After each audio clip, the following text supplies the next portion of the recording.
Welcome back to the Fortune and Glory playthrough. We're playing against the Crimson Hand, and they're off to a roaring start. Our two heroes, Li Mi Chen and Angel Espinoza, are trailing behind already. Okay, last we left off, Angel Espinoza was over a cliff in a cliffhanger while she was trying to plumb the mine of the Crimson Hand. We have Sir Benjamin Crowley out in the City of the Dead. We have the Inquisitor came out as well in the mine of the Crimson Hand. Basically, last turn we had two acolytes show up from a bad card draw. And we actually had the villains get an extra turn from another card draw. So we're really getting hammered already. Angel Espinoza has 2 fortune, and the track of defeat is already at 2. If it gets to 15 for the Crimson Hand, then we will have been crushed. Okay, I'm just going to pop over to the artifact table for a second here and explain. I made a few errors there last time. I needed to correct things. I did bubble notes last video, but I'll just go over a couple corrections and then we'll get back and start the initiative of our heroes. Okay, so I left some bubble notes about the artifacts. I had things kind of jumbled up. One thing I'd forgotten was as soon as you go to a cliffhanger at a mine, you immediately remove all the success tokens off the mine, add a collapse token, and roll for collapse. I did that. I rolled a 3. It did not collapse. And Crowley was over here in the City of the Dead, so his 2 successes should go on this mine. And also I had the gold all muffed up, so there should be 8 here now. Crowley took 2. There should be 6 here, which there is because Angel Espinoza took 2. And of course our 2 lovely acolytes are sitting at the other artifacts, busily collecting what they can every turn. And there is now 5 gold left here because this acolyte took 1, and there's 1 success on here because the other acolyte at the Gloves of Illusion had 1 success. Okay, this now should be correct. Back to the board, we'll roll initiative and we'll get moving our heroes. Alright, we're ready to begin turn 2 proper, and this time I'll roll initiative, white for Lee and red for Angel, and I'll try and get the order. There's only 2 of them. Of course I got it backwards last time. Let's see what happens. Okay, it's 1 for Lee, so she is going second. Angel's going to go first, and when you roll a 1 on your initiative roll, you get to pull a lovely event card. So what does Lee get? She gets Malaria card. And this is just a regular card from the regular game. It says play on any heroes, enemies, or villains in a jungle space. I don't think anybody's in a jungle space. They immediately take d6 hits, or play while in a jungle space during your adventure phase to gain 3 glory. So let's see. Nobody is in a jungle space. So we will just have Lee hang on to that card, and maybe she can play it sometime later. And now we have to roll for movement. So we're knowing Angel's going to go first, so let's roll movement. Huh. Lee doesn't get really to go anywhere, and Angel Espinoza, I thought she rolled a 4. Maybe it was a 5. I think it was a 4. But she's not going anywhere because she's in a cliffhanger. So again, Lee rolls a 1 for movement, and when you roll 1s for movement, you get another skill card or event card. Alright, and this one is, I've got an idea. Play on any hero to give them +2 cunning or +2 lore for 1 test or fight round. Well, that's a good positive card. She's going to hang on to that one too. Alright, a little bit of luck starting this time. Okay, so we know that Lee is going second. I got it right this time. So when last we left off, Angel Espinoza was fighting for her life as the car was plummeting off of a cliff.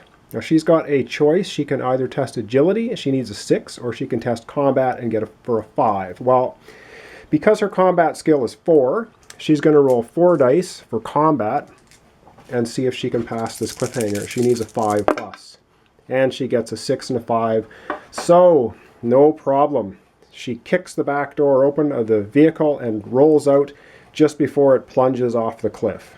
All right, way to go, Angel. So she gets 2, let's say it, potential glory for that, and she also plunders 1 more gold, or sorry, 1 more fortune from the mine. We now have 3. Now the question is, should Angel press on, or should she camp down?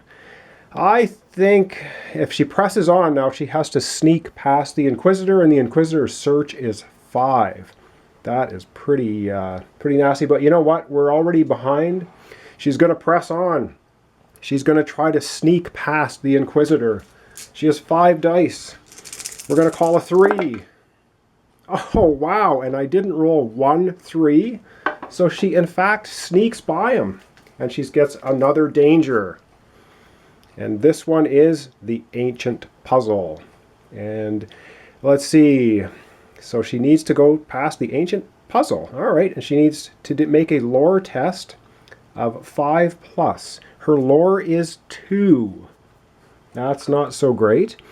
However, she adds +2 adventure dice during any tech or trap test. Well, this is a puzzle, so this is not a trap or a tech. However, Lee is going to help her out, and Lee is going to play the card she just acquired, the I've Got an Idea. Play on any hero to give them +2 cunning or +2 lore for 1 test. So she's going to spend that event card to try to help Angel Espinosa out. So Angel now is going to have 4 dice to roll to try and beat that lore test of 5+ for the Ancient Puzzle. And she rolls 1 6. I'm glad she got the extra dice. So that's another 2 potential glory. All right, another one passed. Another 2 potential glory. So we'll put that out here on the board. If I can find the little ones. 1 2. And she also plunders another fortune from the temple. All right, good stuff. And I have to put 2 success tokens on the temple just to mark the fact that that's happened there, because there may be a collapse. Okay, now should she push her luck again? She snuck by the Inquisitor once, very luckily. I think she's going to camp down. I know, wimping out. So she's camping down. She gathers all the glory, and that is the end of her turn. All right, row to Lee. Wow, Lee can move. And of course I should have done the actual movement. I didn't do Lee's movement. And oh man, where is she going to go? This is just painful. She can't really go too much of anywhere. So she'll head up to Russia. Why not? So she's out in the wilderness. She rolls 1 dice when she's in the wilderness for her adventure phase. Here we go. She rolls a 6. She gets another event card. This is her 3rd event card this turn. If I could just reach, it says play to immediately take any ally or gear card from a discard pile. Well, we do not have any discards. Or choose an unsold common item and roll a d6. Take that item if the roll is equal to or greater than the listed cost. A roll of 6 will always succeed regardless of the item's cost. Why not? She's going to try and get a common item. And well, let's see, what's a good common item? I think she needs a little, oh wow. Let's go for a map. It's only a cost of 1. It lets you redraw a danger if you don't like what you have, or you can discard to ignore all terrain icons on your space. So she's going to roll 1 dice. She's going to try to acquire the map. And she rolls a 6. Could have picked anything. However, she has a map, and she spends that card. All right. That is the adventure phase over. Now it's time to go into the villain phase. Those awful, horrible Crimson Hand creeps. All right, let's have a look and see what they're going to do. Okay, so in the villain phase, the first thing the villains do, of course, is draw a villain event card. And these are always lovely. And it is Orders to Kill. This card plays on the table. Next time a hero fights a villain, that villain gains +5 fight dice for the first fight round, then discard this card. Ouch. That is very unpleasant. It's just a regular card from the base game. So I will put that over here on the table. next to the villains, so I remind myself that the next time they fight one of us, they're probably just going to hammer us to the ground. That wasn't such a terrible event. However, now we're into the outpost phase. Now there's the one dark sanctuary, so we have to roll a dice for that.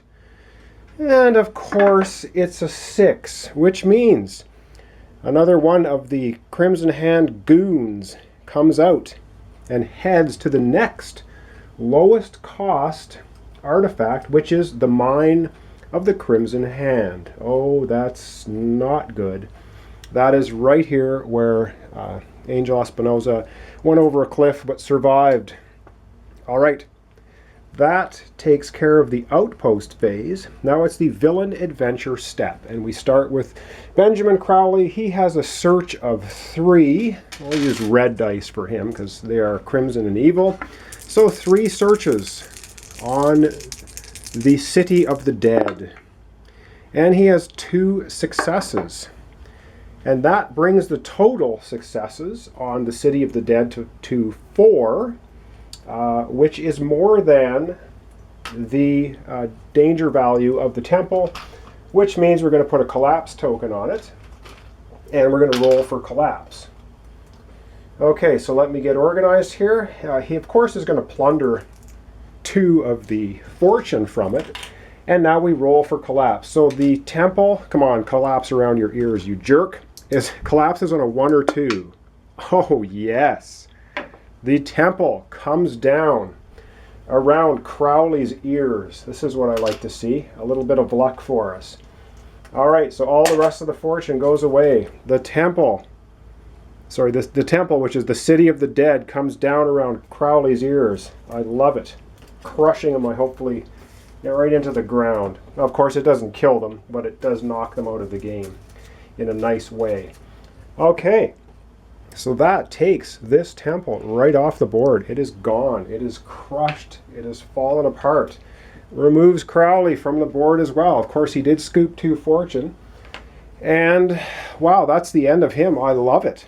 I have to now take a look at the rules next time, whether he's delayed or knocked out. I think he's just delayed when he gets knocked out at a temple. 1 minute and I'll check that. Okay, indeed, Crowley is delayed by being removed by a collapsed temple. All right, we still have the Inquisitor, though, who's sitting here at the Mines of the Crimson Hand. And there's already 1 collapse token on it. And he gets to roll 5 dice for searching, which is just nasty. But let's see what happens with him. He gets 1, 2, 3 successes and 2 wounds. Okay. That's 3 successes, 2 wounds, which means that temple is also possibly going to collapse. So let's get a couple of wounds on the Inquisitor. He has tons, though. He has 8, so no problem there. And, of course, with 3 successes, unfortunately for us, he actually grabs 3 of the fortune off of it. And now we roll 2 dice because there's 2 collapse tokens on that temple, or that temple of mine now, and any 1 or 2 and it will collapse. 2 2s, a double collapse. Okay, well that's nice. He gets also knocked out and delayed. Well, I like to see that. And the acolyte that was helping out gets knocked out of the game, which I suppose is good. And we also now can get rid of the collapse tokens, the last fortune that was on it. And so the Mine of the Crimson Hand crumbles into the underground. However, there's one semi-unfortunate thing about all this. And of course, that's the fact that Angel Espinosa is also at the mine. So she is going to have to escape from the mine. And to do that, let's have a look here. The escape is an agility test of 5+, and she needs 3 successes. So you can just picture her running for her life out of the mine as it's collapsing behind her. She has an agility of 3. That's not great. However, it's not a deadly test, so she needs 3 successes on a 5+. She gets 1 success. Keep going. Run, run! 2 successes. Oh my goodness. Come on, get out of there. 3 successes. Wow. She escapes from the temple as it or the mine as it comes down around the Inquisitor's ears. Another, I guess, somewhat good event for us. Angel Espinosa escapes unharmed. She gets out of the mine. That was kind of cool. And now I have to check one thing to see whether she actually moves a space away or just stays in the same space. Okay, I'm pretty sure I can't find anything about the rules, but I think Angel Espinosa just stays there. She gets out of the mine, stays in the same space. However, what I did forget is when the other temples collapsed, the one with Crowley, you are supposed to roll a d6 for damage. So they may not be just delayed, they might get knocked out. Now Crowley's got 7 hit points, so it doesn't matter what I roll, there's not enough to knock him out. However, the Inquisitor did have 2 damage on him. So if I roll a 6 for him, instead of being delayed, he will be KO'd. Come on, 6! Oh yeah! The Inquisitor gets KO'd. So that means he's going to be delayed for an extra turn. So wow, a partial bit of luck for us. Oh man. Okay, that was fairly exciting. All right, now we're into the now we're into the end phase. We'll go back over to the temple area and we'll cover off the end phase. Okay, so here we are in the end phase, and the first thing we do in the end phase, unfortunately, is every acolyte on either a temple or an artifact adds a success token to that spot. So over here in the Valley of Hades, we get a second one, and of course they steal a fortune, which is not good. And over here, the Gloves of Illusion, this acolyte adds 1 success as well. So that's 2, 1 more success here of 3, and he will have scooped the Gloves of Illusion. All right, and of course, the other thing we need to do now is we need to add 2 more artifacts and adventures, because we always have to have 4. So let's just do that right now. I'll put them out and we'll see what they are. So first up we have the Ring of the Golden Mummy. Sounds kind of cool. All right, Ring of the Golden Mummy, and of course we need a location for that.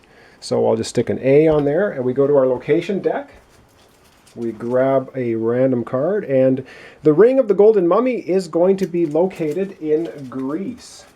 So I will go ahead and stick that marker over in Greece.